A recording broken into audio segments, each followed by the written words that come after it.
He's the doyen of British advertising, an account director described by Mark Cramner as one of the best ad men I've ever met. Adam Kirby is Mr. Marketing, who literally had a stellar career on the Whitbread account and added client and procurement expertise to his agency experience at AMV, Lowe Howard-Spink, Dorland and Saatchi's.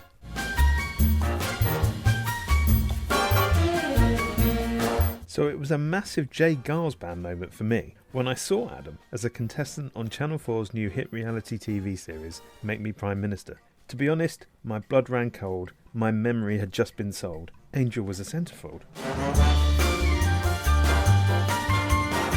So it felt like the perfect time to catch up with Adam about his career to date, what he's currently working on, and his move on screen. Enjoy the pod, and by the end of it, hopefully we'll all understand this ain't no Never Never Land.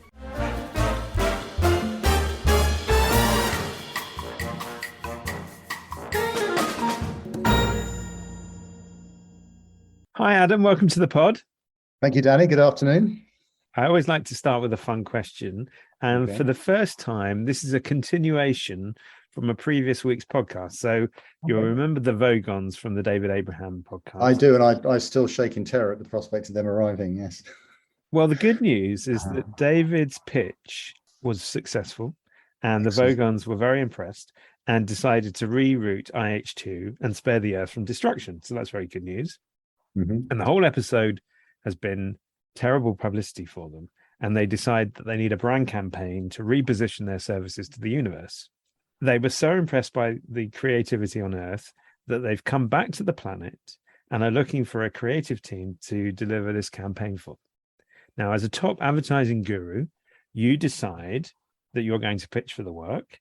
And my question to you is, with you as new business director, who would you choose from creative, media, planning, account management, and also an agency head? Gosh, okay. Well, look, let me start with the first one, which is easy, which is planning. So I would definitely go with John Lowry, who I believe to be, without a shadow of a doubt, the most gifted planner of his generation, a man of remarkable intellect, but also kind of almost berserk attachment to the truth, the unvarnished truth, and nothing but the unvarnished truth. A man who will never stint at uncovering interesting nuggets out of qual research, quant research, just as he's mooching down the road. So very definitely him. From a point of view of creativity, I've spent a lot of time working with Simon Morris, who is now freelancing, but Simon is one of those extraordinary brains that just fizzes with creative ideas and almost never stops thinking, never stops creating, never stops coming up, joining dots to make bigger and better dots. And so he would be somebody I'd definitely want in my corner.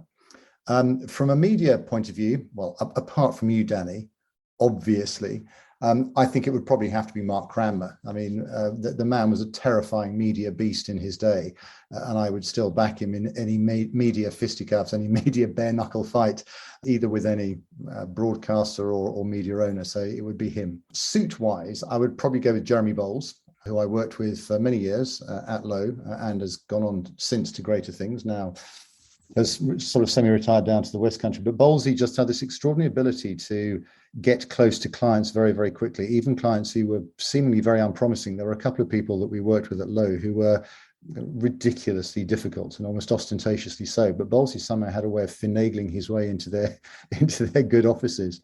He has the skills that you need to be a good suit. Look, there's always a little whiff of the snake oil salesman about all of us suits, but I mean, Bowlesy just seemed to get results. And I think in the end, as a suit, that's what you want. And as an agency leader, I think the best agency leader that I ever worked with was David Weldon. He's a man who had humanity, intellect, great creative judgment, and was smart enough to leave the employ of Frank Lowe at the right time in his career. I think he taught me an awful lot about life, mainly not to sweat the small stuff. So I think I would hope that would be a team that might do pretty well in the pitch. Okay, well, it sounds like a very strong team. I think you've probably worked with a number of very strong executives over the years, and particularly on the advertising side of things, where you started out in the mid-'80s as a junior account manager at AMV. How did you make the move into advertising, and what attracted you to the business? Did you think about anything else, for example? Well, it's an interesting question, Dan, because as children, me and my two sisters played something which is called the advert game. Now, I'm not going to say that it has a rule book as thick as the British Boxing Board of Control, but essentially it meant that as soon as the advert break came on, the first one to name what the brand was won the point. And we would play this for years. I mean, even until we were grown up, whether we happened to be gathered around commercial television. I knew at university it was something I wanted to do. And sadly wasn't able to get onto one of the graduate schemes immediately after university. And so I actually ended up working in marketing for a toy company, the old Ideal Toy Company, which some of your older listeners will remember, purveyors of such fine pastimes for kids as Kaplunk and Buckaroo and Mousetrap.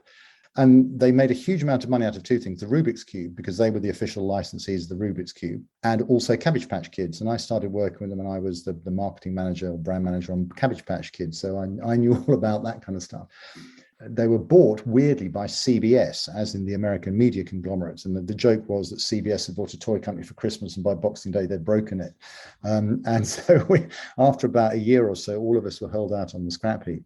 And I just managed to, by dint of some blind luck, frankly, a couple of connections I'd made, not least of which was a guy called Hal Davis, who was the account director at Y&R, the agency that Ideal Toy used to work with, put me in touch with a couple of people, one at Abbott Mead and one at Lowe Howard-Spink, and I applied. And fortunately, word got round that I was applying, and Bruce Haynes, who was then the head of account management at Abbott Mead Vickers, called me in for an interview, and that was it. I would listen. Luck and timing is everything, right? And it happened to be at a point at which Abbott Mead was going through something of a growth spurt, and I've spent 4 very happy years there learning my craft. And you then moved to Lowe Howard-Spink, which is where we first met each other.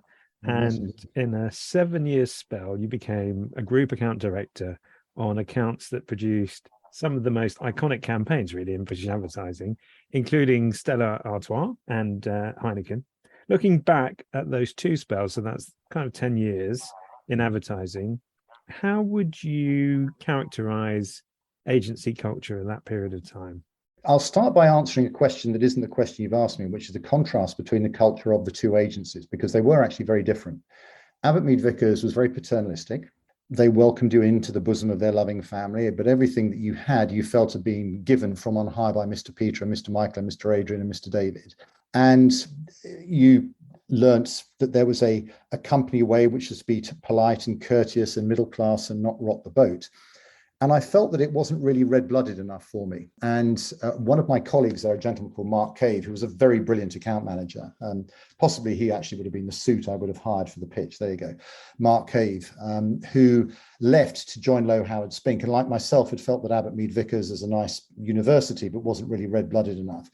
So I went to join Lowe, and Lowe was really quite different. There it was, look, you don't come here for a career, you come here for a job. And if you do well, we will reward you with apes, ivory, and peacocks. But if you fuck up, we'll take you out and shoot you in Hyde Park.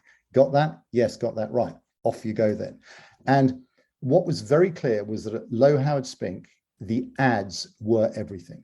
It was absolutely fundamental. Nothing else mattered other than the creative work and being able to produce work that was truly world-beating. Major campaigns for major clients. Lowe felt like a proper business where advertising sat at the heart of it. I mean, listen, it was flamboyant and it was difficult. And if you were a suit, if you didn't like ads, or if you were seen to not be good with ads, there was a sort of phrase which meant everything and nothing. Is he good with the ads? Yes or no? If yes, then you were on the golden escalator up to the stars. No, then you would be marginalized and eventually just kind of hounded out of town, run out of town on a rail.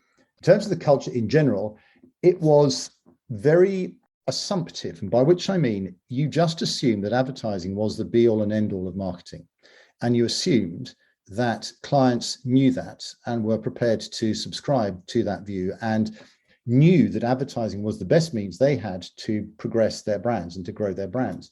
And I don't think it's ever been convincingly refuted that that isn't the case. Now, time has moved on, and we'll come, I'm sure, to discuss about how things have moved on since then. But in that sense, you had a very privileged position. You had a position at the top table. The marketing people would make time for you. They were pleased to see you. They were pleased to come into the agency. And From that point of view, though, agencies thought they were, and I think knew they were doing God's work where it came to growing brands and helping the economy thrive. And as the executive in charge of managing all the relationships on the accounts, were some departments more challenging than others? Yeah, the creative department, of course, always and forever. Lowe had this extraordinary phrase that was banded around, which is nothing a client ever said ever made a piece of advertising any better. And the thing is, they genuinely believe that. Actually, the creative department certainly did. And as an account director or whatever, who was sometimes bidden to point out to them that clients didn't like this, they didn't like that, they didn't think this worked, they didn't really think it was particularly on brief, you were not always a welcome visitor to that department. Now, they would almost certainly have said in response to that, but listen, Adam, you're not a creative expert. Yes, it's your job to keep the client on board. So just bugger off and keep the client on board. Do whatever it takes to keep the client on board. And certainly there were stunts that were pulled that nobody should be particularly proud of.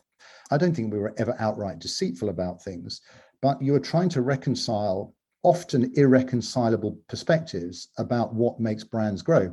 Listen, it's an irony which is not often commented, which is why do clients hire an agency? And let's remember that in those days, certainly clients would have, and still do for the most part in truth, serial relationships based on serial monogamy with agencies. They've appointed them, they've gone through a pitch process. Sometimes they've been with them for years. That was the case with Whitbread at Lowe Howard-Spink, where they'd been with them since the early 70s. So I came in 16, 17 years after that relationship first began with Frank Lowe and CDP, which was the precursor of Lowe's. And yet clients still somehow felt that it was important for them to second guess. Challenge is fine, but just saying I don't agree with you, I think you're wrong about that. And there was frankly some people who were kind of borderline morons that we worked with as clients in regards to their creative judgment, in regards to what they thought about brands. And I think there was a degree of resentment as well, the truth is, Danny, because we were so well established, the relationship between Frank Lowe and Miles Templeman, who was the boss, initially the marketing director, eventually the CEO of Whitbread, made it totally locked in at the top, which meant that we were moving deck chairs down here. And the marketing teams, I think, felt rather uncomfortable about the fact that they didn't really have any skin in the game. They were, in that sense, functionaries. But don't get me wrong, there were some very, very, very clever marketing people that I worked with, people like Fraser Thompson, people like Mike Dow, people like Tracy Darwin, who of course went on to great things in the media realm. If you have good clients, it's a great job.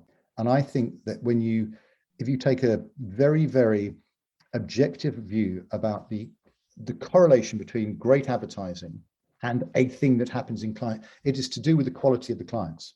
There's a phrase that I always use, which is clients get the advertising they deserve. If they're rubbish clients, they have no bravery, they have no ability to project from an advertising idea into how it might work with consumers. If they lack any sense of cultural affinity to what the waves, the sine waves of what's going on out there in the real world, then if they lack all that stuff, then they'll get kind of rubbish advertising. But if they're attached to that and they into that, then they'll get great work. You can, and even if you can sell a great campaign to a bad client once, they'll try and knacker it for the second or third or fourth iteration. So yeah, I mean, that is probably the closest correlation to great advertising, is actually having a really, really good client.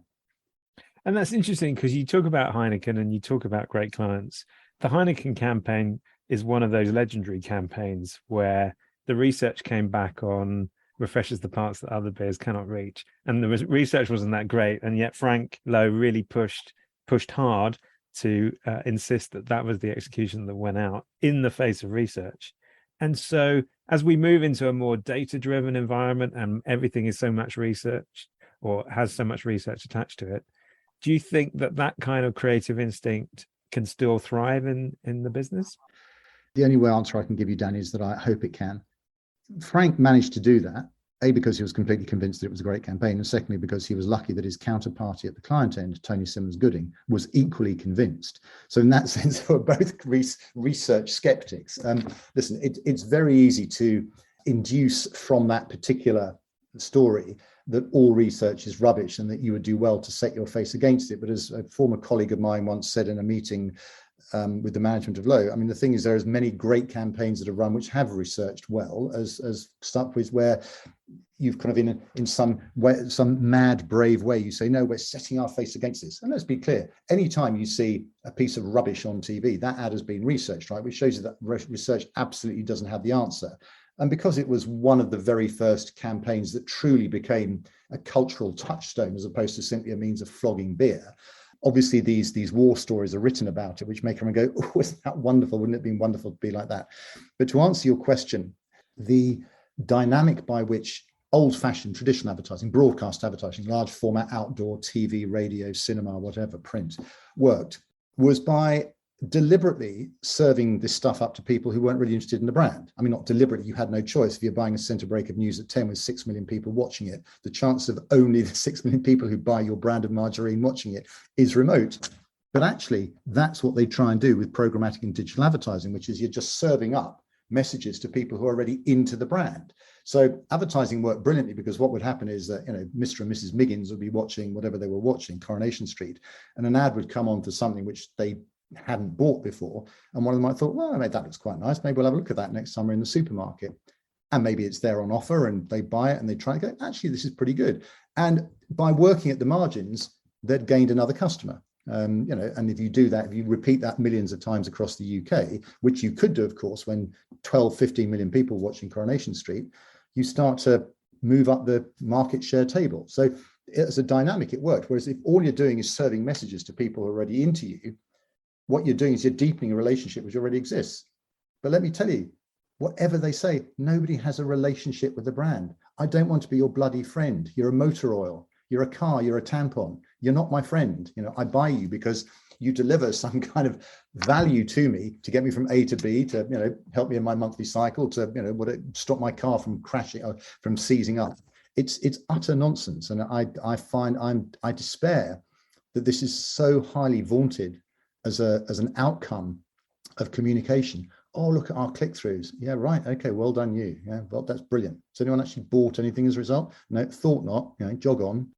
So AMV and Lowe's were both full service agencies with creative and media planning and buying housed under one roof, but then media really split off into a separate function. Ogilvy Vice Chair Rory Sutherland was recently quoted in Campaign discussing the merits of rebundling media and creative. Do you think that makes sense, or has specialism in media become a real asset for clients and agencies? I think it makes absolute sense. I think Rory is spot on with this, and it's something, not that I'm trying to glom onto his eminence, but it's something I've been saying for years. Listen, when media independence began, right, it was a predictable and economically sensible response to the consolidation of media buying in this country, because generally speaking, no advertising agency had enough oomph to then to take on the consolidated buying points of ITV, right? But that was fine when all you really were buying was, or the majority of the spend went on telly and mainstream press. And I'm saying this with due respect to a lot of my great friends who work in media.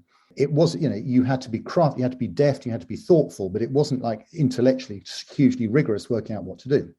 Then, of course, what happens is Mark Zuckerberg has a bad date and they invent social media, and the world of media explodes, and the number of options, the number of channels that clients can advertise in, digital or non-digital, has become vastly greater. And therefore, what you're now needing ever more is really, really thoughtful and insightful, proper comms planning, because everyone says, oh, yes, let's do this 360 degrees. Well, no, you can't, because nobody can afford to do everything in every single channel.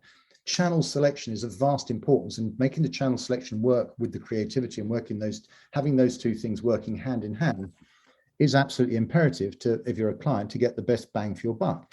And I cannot see a better way of doing it than having the creators with their band t-shirts down one end of the corridor and the media boys with their dark blue suits and white shirts at the other end of the corridor, talking to each other in the bar every night, every other night, and just being part of the same happy family. And I think I'm all in favor. And listen, you've seen many agencies have effectively bought, I mean, they don't call it full service anymore, but they're certainly bringing media planning back in. Buying, I'm not so sure about, but certainly planning definitely needs to come back home.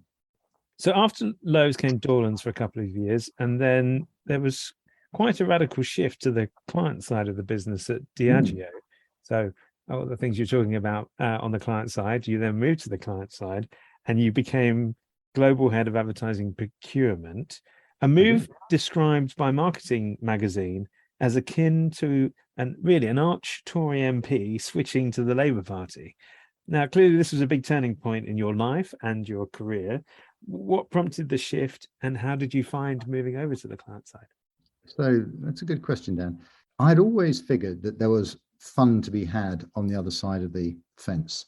Prior to my going that side, I'd been away traveling for a year, done a full round the world 366-day tour, which was fabulous. And I came back to this slightly strange world where lastminute.com was worth more than British Gas. And I thought, hang on, there's something truly strange afoot here. And I got a little bit experimental in my career choices. So I started working for a tech startup for about 18 months, which has eventually ended up being owned by WPP. And from there, I was approached by a very good friend of mine called Kester Fielding, who's another person who I'd actually, if Cranmer wasn't available that weekend for the pitch, I'd get Kester Fielding in to do it. So Kester had already gone there. He was one of the first senior media chaps from London who had taken the client shilling and had been hired by Coca-Cola to be their head of media planning strategy, whatever they called it, and had gone over to Atlanta to do it there. Anyway, he had come back, started working for Diageo, and the call came out and said, listen, we need somebody to run our advertising procurement. And when the call came, I was really interested because I'd always wanted to go client side. And I had felt that there were 3 or 4 criteria that I would have to apply to that decision. Firstly would be, I'd have to be in a category that was just inherently interesting to me. So premium booze, what's not to be interested in that. Secondly, it would have to be for a company that was inherently credible. I mean, there are lots of people who say, I become a client, when really they just come to work for some shonky, marginal digital TV station, 582 on the Sky EPG. So those 2 things were ticked off. Thirdly, it had to be a role where I obviously felt that I could contribute to it because of my experiences that I had then. And the 4th thing was that I would learn a lot from them and that it was a company that would help me grow. I've always tried that in every single job I've done to say to myself, what can I learn from this company? What can they learn from me? And if there's a tick in both those boxes, assuming there are, then they become in play. And I joined Diageo in 2002. Just after the various mergers which had bought Graham Met and Guinness and IDV and together. And so it was still a company in those days which owned food businesses. So they still had the franchise for Burger King, Pillsbury, various other stuff like that. They shed all those just before I joined, not for that reason, or they were in the process of shedding it, becoming absolutely 100% about premium spirits with a portfolio that was to die for, Smirnoff and Baileys and Captain Morgan and Guinness, Gordon's Gin, Tanqueray, et cetera, and a huge malts business as well. And being on the other side of the table was riveting.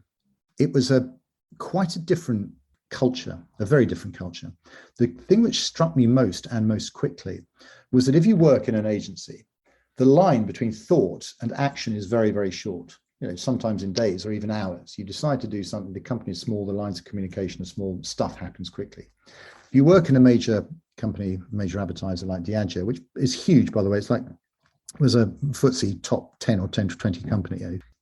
Things just take a long time and you have to have a lot of meetings and people get very upset if you don't follow the correct rules and ways of doing things. But, as a company of 22,000 people, there have to be those rules. So you learn about that very quickly. I would say that the people that we worked with were on balance smarter than agency people. But that was because I was privileged to be working in the corporate HQ where most of the heads of department and brand heads and everything else. And Diageo were very careful about, they recruited people. They took great pains in the kind of recruitment processes they had. And the 2 key foci that they had, were strategic acumen and team working.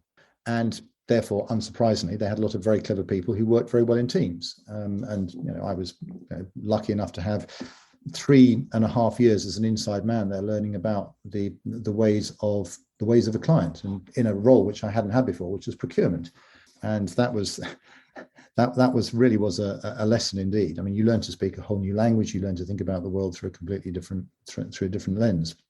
So fast forward 20 years, you've had a number of roles in that time, but right now, who are you working with? And looking back, how have those roles formed your thoughts on the advertising industry specifically and business in general? Now I'm, for want of a better word, a gun for hire. So I am a freelance consultant who works either independently with clients or client organizations who think they could use a bit of what I've got in terms of my experience and know-how, or I work with clients through existing entities. So I work at the moment with a company called Edison, which is a very, very clever, very smart, very creative Swedish visual effects and creative company. Work with some fabulous clients across the world. Very unusually, they combine Hollywood creativity. So the films they worked on in doing visual effects have won Oscars and festival stuff. At Palm d'Or, that's what I'm thinking of. Sorry, and Cannes Lions. So I'm working with them on some business development and strategy. And then I'm also working with a very, very smart strategic company called The Alchemists, who work in marketing optimization. So helping them with one of their major clients. And I feel as if I'm able to do that because all the roles that I've done until now, it's not as if as soon as you move into a new role, all that other stuff becomes moot or becomes irrelevant. It doesn't actually. What happens is it builds up this panorama of skills that you can call on. It's a library almost of skills. And I think the thing I've been very solicitous about doing is making sure that I can cross-fertilize from one to the other. So the lessons I learned in advertising, I brought into Murphy Cobb. The lessons I learned in Diageo, I bring to working with Edison and the Alchemists. The lessons I learned working in production, I brought to Murphy Cobb, and so forth. So it mixes it together. And I would say it's a watch out to any slightly younger people listening, is that there is a tendency for the industry to pigeonhole you into whatever it is that you're doing right now. So the day I joined Diageo, the only headhunters that ever called me were talking about procurement stuff. When I left and went to Saatchi and to do new business there, the only calls you ever got were about new business. And it seems to me it's a great shame. And it's a watch out, I suppose, or a plea, I suppose, to mark to recruitment professionals and the internal HR teams and the headhunters, which is, don't look at what someone is doing now. Look at what they've done through their life and see how what they're doing now is being boosted by what they did previously. And the fact that it is quite unusual to have people who have both procurement and agency experience, or unusual to have somebody who's got procurement and agency and marketing and so forth. Sorry, this sounds like an advert for Adam Kirby, and it's not supposed to be. But that is what I'm been trying to do and bring those skill sets to bear for clients who think they can usefully use them. So you were making headlines 20 years ago, and now you're making headlines again. The headline in the East Anglian Daily Times screamed, "Suffolk man to feature in Channel 4 show to find UK's next alternative PM." Now, if that isn't fame, I don't know what is. It Make Me Prime Minister, you've moved from creating ads around the shows to actually being in the show. Mm-hmm. What inspired you to sign up? And is the reality of reality TV matching what you expected? Okay, well, that's three good questions. First of all, the official answer is because I wanted to test myself in the crucible of public opinion in what I thought was a worthwhile endeavor to prove that you don't have to be a professional politician to come up with good political ideas, number one. And number two, I suppose, to demonstrate that this politics is important, but it's practiced horribly badly here. The real answer is sheer vanity, right? And so I just thought, why not? It sounds like it could be interesting and fun, and it wouldn't be the cultural car crash that something like The Apprentice has a tendency to be. So that's why I did it. The reality of being on a reality show is that the reality is very different to what you see when it's finally broadcast, because they are forcing you to work constantly under pressure with very little time, very little information, without being too overt about it, slightly trying to amp up the conflict a little bit. And of course, the conflict is intrinsic because they've recruited right the way around the political and attitudinal plot face. So everybody from ultra right-wing university undergraduates to, on the other side, Extinction Rebellion person and kind of hardcore Scots nationalist, son of Goldie, all sorts of interesting people, even an Afghan refugee who was a Tory party candidate, who I will say about Darius, big heart, bit of a car wreck in his show. Couldn't really tell us why he was a Tory, but it was a fascinating experience. Actually, just looking at how these things are put together, the sheer amount of stuff that has to happen, the sheer amount of bodies and cameras and everything else, and the organization, the project management to keep the show on the road. And how have you found dealing with the reaction from the critics and the public, both good and bad? Listen, let me go quick Kipling on you. Treat both those imposters just the same, right? I mean, it's somebody described me on Twitter the other day as a gammon dressed in bacon's clothes, which sounds quite literate, but B, I'm not sure it's quite as clever as he thinks it is. But stuff like that, I think it's quite funny, actually. I mean, I'm sure I could work up something around that. I would never, ever be everybody's cup of tea, because the world has moved on, and the unearned privilege that people like me have and have enjoyed for decades is that time has now passed, and there's a different different class in school who are now kind of running the thing and have different expectations.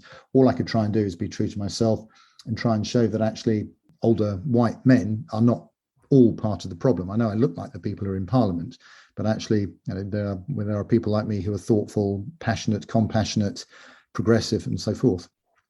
So that's what I hope over the period of being on the show will become apparent. And are you a natural prime minister? Are you natural prime minister material? I know that you can throw a party. In my Lowe's days, I remember an invitation to the Lowe's Christmas party that came from you as the leader of the party committee that referred to some kind of night of bacchanalian excess, and that had us all in the media department reaching for our dictionaries and to try and work out what that even meant. So I know you can throw a party, but could you lead a party? I would fancy that I could lead a party, providing the party was leadable. I think that one of the reasons, to be serious for a second, that I never got into formal party politics, even though I've been interested in politics ever since I was a kid, was my fear that if you become a proper politician, an MP or whatever, or you join a political party, you are signed up to defending and expanding on that broad manifesto, which may indeed contain many elements that you fundamentally disagree with. And I couldn't, in all conscience, spend my time promoting stuff over here, which I really, really agree with, but then also promote stuff over there, which I fundamentally disagree with.